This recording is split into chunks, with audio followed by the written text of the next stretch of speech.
Hello friends, चटोर kitchen वर्षा में आप सभी का स्वागत है। आज मैं आप सभी के लिए लाई हूँ गेहूं के आटे से बनी हुई बिस्किट की रेसिपी। इस बिस्किट को बनाने में ना ही आपको मिल्क पाउडर की ज़रूरत पड़ेगी, ना ही नारियल की ज़रूरत पड़ेगी और ना ही बहुत सारे घी की ज़रूरत पड़ेगी। तो बहुत ही सिंपल रेसिपी है और साथ ही आप इसे महीनों भर रख सकते हैं बिना किसी प्रिजर्वेटिव के। तो चलिए दोस्तों, बहुत हेल्दी बिस्किट हम बनाना शुरू करते हैं, क्योंकि मार्केट के जो बिस्किट है वो मैदे की बनी होती है, जो कि हेल्थ के लिए सही नहीं है। तो चलिए दोस्तों, रेसिपी को स्टार्ट करते हैं और बनाते हैं हेल्दी सा गेहूं के आटे की बिस्किट। रेसिपी को स्टार्ट करने से पहले दोस्तों, आप सभी से छोटी सी रिक्वेस्ट है, अगर आप चैनल पर पहली बार आएँ तो चैनल को ज़रूर सब्सक्राइब कर लीजिए, साथ ही बेल आइकन भी ज़रूर प्रेस कर लीजिएगा, ताकि हर वीडियो की नोटिफिकेशन भी आप सभी को हमेशा मिलती रहे। तो चलिए स्टार्ट करते हैं बिस्किट को बनाना। गेहूं के आटा के बिस्किट बनाने के लिए सबसे पहले हम ले लेंगे एक बर्तन। तो ले लीजिए। अब इसमें हम डालेंगे गेहूं का आटा। वैसे तो गेहूं के आटा आप जितनी बिस्किट बनाना चाहते हैं उस अनुसार तय कर लें। मैं 2 कप गेहूं के आटा की बिस्किट बना रही हूं और ये मैंने दूसरा कप गेहूं का आटा डाल दिया है। अब गेहूं के आटे में हम थोड़ा मिक्स करेंगे सूजी।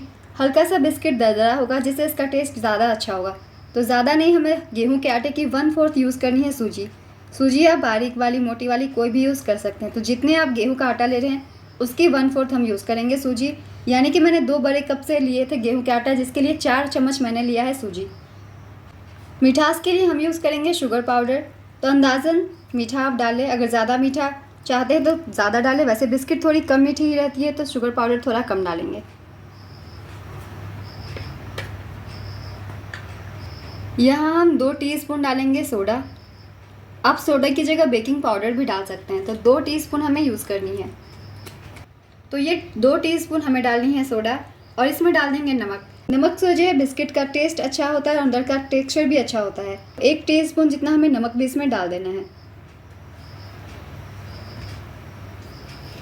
फ्लेवर के लिए मैं यूज़ कर रही हूँ एसेंस का। तो मैंने लिया ये बटर स्कॉच एसेंस। आप चाहे तो वेनिला एसेंस भी डाल सकते हैं, और अगर आपके पास कोई भी एसेंस नहीं हो तो आप थोड़ी कस्टर्ड पाउडर डाल लें, या फिर आप इलायची पाउडर पीस के डाल लें। तो ये सारी चीज़ें आप फ्लेवर के लिए यूज़ कर सकते हैं, क्योंकि बिस्किट में ज़्यादा स्ट्रॉन्ग फ्लेवर नहीं होती है, इसलिए मैं बटर स्कॉच की डाल रही हूँ। आप वेनिला एसेंस भी डाल सकते हैं 2 से 3 ड्रॉप।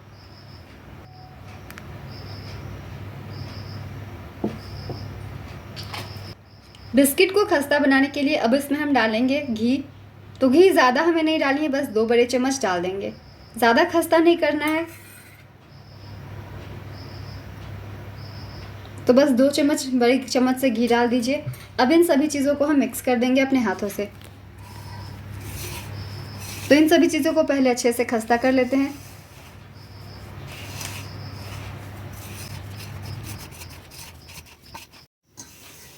तो ये देखिए, हमारी आटा जो है बिस्किट की अच्छे से खस्ता हो गई है। ये देखिए मुट्ठी जो है बंध रही है।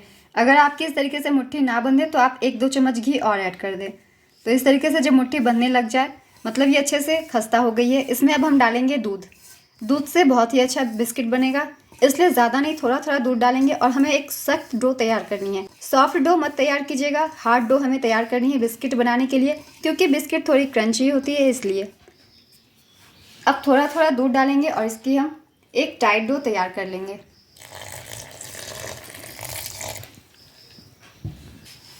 दूध बिल्कुल रूम टेम्परेचर पे है। थोड़ा थोड़ा दूध डाल के हम टाइट डो तैयार कर लेते हैं। बिल्कुल सॉफ्टनेस नहीं चाहिए, हार्ड डो हम तैयार करेंगे। तो ये देखिए, हमारी हार्ड डो जो है तैयार हो गई है बिस्किट बनाने के लिए। तो ये देखिए, बिल्कुल हार्ड डो इस तरीके से आपको तैयार करनी है। तो ये डो तैयार हो गई है। अब इसे हम 10 मिनट के लिए रेस्ट के लिए रख देते हैं, ताकि ये अच्छे से सेट हो जाए। तो 10 मिनट इसे रेस्ट देते हैं। 10 मिनट इसे ढक के छोड़ दीजिए। 10 मिनट हो गए हैं। एक बार आटा को हम चेक कर लेते हैं। तो ये देखिए, सेट हो गई है ये। इसके ऊपर एक चमक सी आ गई है। इसे एक बार और थोड़ा मसल लेते हैं। तो इसे एक बार हमने और मसल लिया है। अब इस आटा को हम 2 भागों में बांट लेंगे। तो इसे 2 भागों में बांट लीजिए। तो 2 बराबर भागों में मैंने बांट लिया है। अब एक भाग को लेना है और इसे हमें बिस्किट बना लेने हैं। पहले सेम तरीके से दूसरे लोई के भी बना लेंगे। तो पहले एक लोई ले लेते हैं। तो इस लोई को पहले अच्छे से गोल कर लीजिए। थोड़ी बड़ी लोई है, इसलिए इस तरीके से जल्दी जल्दी हम गोल कर लेंगे। तो ये देखिए, मैंने इसे गोल कर लिया है। क्योंकि हमने थोड़ी सख्त डो तैयार की हुई है तो इस तरीके के क्रैक्स आ सकते हैं, क्योंकि हमने सख्त डो तैयार की है बिस्किट बनाने के लिए। इस तरीके से हल्के हाथों से दबा दीजिए और इसे अब हम बेल लेंगे। तो रफली इसे बेल लीजिए।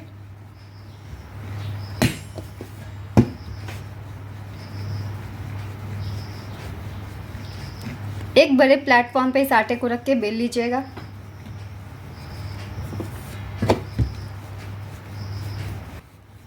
तो ये देखिए इस तरीके से बेल लीजिए। मैंने बड़ी लोई की बेल ली है इस तरीके से।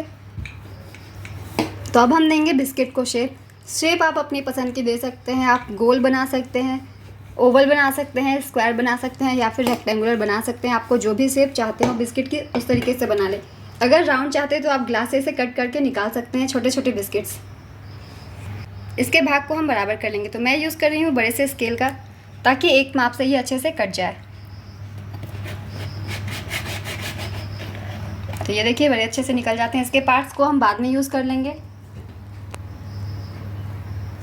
दूसरे पार्ट से भी हम ऐसा ही करेंगे।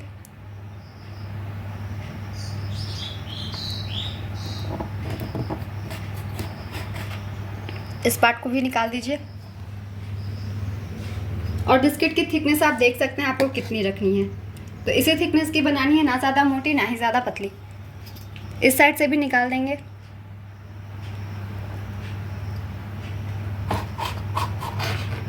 आप ये काम चाकू से भी कर सकते हैं, मगर स्केल से बहुत ही अच्छे से हो जाती है।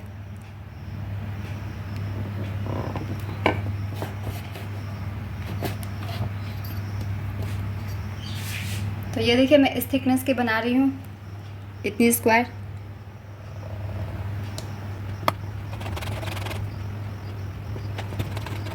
तो मैं स्क्वायर शेप में बना रही हूँ, तो इस तरीके स्क्वायर्स में से कट कर लीजिए।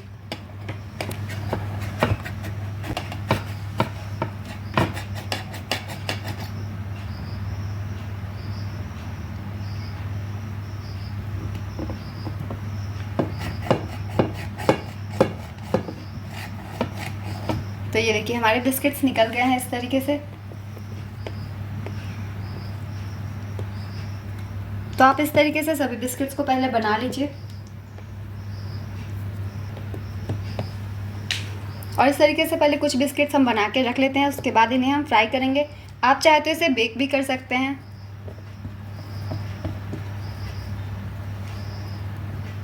तो ये देखिए हमारे कुछ बिस्किट्स इस तरीके से तैयार हैं। इसे हम तैयार कर लेते हैं। पहले कुछ बिस्किट्स तैयार कर लेंगे, उसके बाद हम इसे फ्राई करेंगे या फिर आप बेक भी कर सकते हैं। तो ये देखिए ये बिस्किट काफ़ी सिंपल है। इससे अच्छे दिखने के लिए मैं इसमें थोड़ी सी डिज़ाइन डाल दे रही हूँ। तो एक फोक ले लें, साइड से इसे बस हल्का सा प्रेस कर दें, थोड़ी सी डिज़ाइन उभर जाएगी, लुक अच्छा आएगा बिस्किट का। टेस्ट में कोई डिफरेंस नहीं होगा, चाहे तो कीजिए, ना चाहे तो ना कीजिए। पूरी तरीके से ये ऑप्शनल है। तो सिर्फ कॉर्नर्स पे हमें करने हैं। बिल्कुल बाजार वाली बिस्किट का लुक आएगा। तो इस तरीके से सिर्फ कॉर्नर्स पे हमने डिज़ाइन कर दी है। जब ये बिस्किट बन जाएगी ये डिज़ाइन उभर के आएंगे। तो ये देखिए बिस्किट हमारे तैयार हो गए हैं। चलिए अब इन्हें हम फ्राई करते हैं। तो ऑयल मैंने थोड़ी गर्म कर ली है, एक बार इसे चेक कर लेते हैं गर्म हुई है या नहीं। तो एक छोटी सी लोई डाल लीजिए। तो ये देखिए इसमें बबल अभी आने शुरू नहीं हुए हैं। जब इसमें से बबल आने लग जाएं तब हम इसमें बिस्किट डालेंगे। तो ये देखिए हल्की हल्की सी बबल्स आना शुरू हो गई है, मतलब ये परफेक्ट टेम्परेचर है बिस्किट डालने के लिए। क्योंकि जब ज़्यादा गर्म हो जाएगी तेल तो डालते के साथ ही जल जाएगी, इसलिए जब हल्की सी गुनगुनी हो तभी हम इसमें डालेंगे। तो इसमें डालते के साथ बबल्स आने लग गए हैं, मतलब कि तेल अच्छे से गर्म हो गई है। तेल को ज़्यादा भी गर्म नहीं करने हैं। गैस का फ्लेम मीडियम रखेंगे और एक एक बिस्किट्स को हम डालते जाएंगे। गैस का फ्लेम हाई बिल्कुल भी मत कीजिएगा, तेल ज़्यादा गर्म बिल्कुल भी मत कीजिएगा।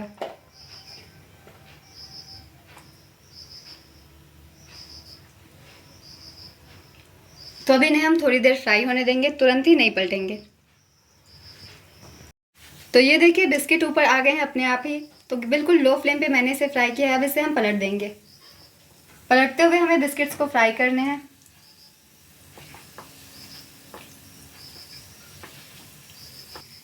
तो बीच बीच में पलटते हुए बिस्किट्स को पहले हम फ्राई कर लेंगे।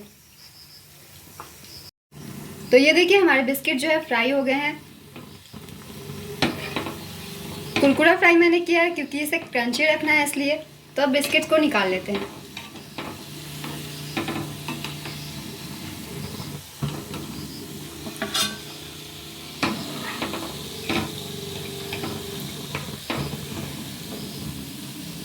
तो ये देखिए, इसी तरीके से सारे बिस्किट्स को हम फ्राई कर लेंगे और इसे फैला के ही रखिएगा।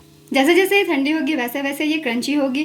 गर्मा गर्म ये क्रंची नहीं होती है क्योंकि गेहूं के आटे की है, इसलिए इसे पहले ठंडा होने दीजिए। और बचे हुए बिस्किट को फ्राई करने के लिए गैस का फ्लेम बिल्कुल लो कर दीजिए, क्योंकि पहले हमने बिस्किट फ्राई किए हुए तो ये काफ़ी गर्म है। तो गैस का फ्लेम बिल्कुल लो कर दीजिए क्योंकि पहले से हमने फ्राई किए हुए हैं, वरना बिस्किट डालते के साथ ही जल जाएंगे इसलिए। और एक एक करके फिर से सभी बिस्किट्स को डाल दीजिए।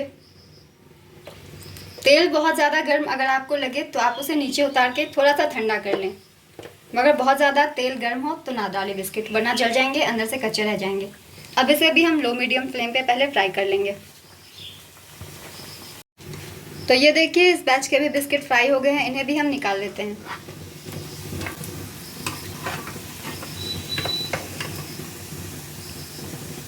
तो इसे भी इसी प्लेट में हम रख लेंगे और बचे हुए बिस्किट को भी हम सेम तरीके से फ्राई कर लेंगे। इन बिस्किट्स को पहले अच्छे से ठंडी होने दीजिए। जितनी ठंडी होगी उतनी ही क्रंची ये होते जाएंगे। तो हमारी गेहूं की हेल्दी बिस्किट तैयार हो गई है फ्रेंड्स। ये देखिए, बहुत ही गजब की कलर आई है और जब आप इसे ठंडा होने के लिए छोड़ते हैं ये और भी क्रंची हो जाती है। तो चलिए एक बिस्किट को हम तोड़ के देखते हैं इसके अंदर का टेक्सचर। तो जब आप इसे तोड़ते हैं देखिए कितनी अच्छी टेक्सचर है, अंदर की दरदरी बिल्कुल क्रंची सी। तो आप इस रेसिपी को बना के महीनों भर रख सकते हैं। बहुत ही हेल्दी बिस्किट है और अपने बच्चों को भी दे सकते हैं। रेसिपी अगर पसंद आई हो दोस्तों तो रेसिपी को लाइक कर दें, अपने फैमिली फ्रेंड्स के साथ भी इसे शेयर करें और साथ ही चैनल को भी सब्सक्राइब कर लें। इस तरीके की सिंपल रेसिपीज़ आप सभी को हमेशा मिलते रहेंगे। तो फिर मिलते हैं अगली एक नई रेसिपी के साथ। चैनल पे यूं ही बने रहें और अपना ढेर सारा प्यार देते रहें।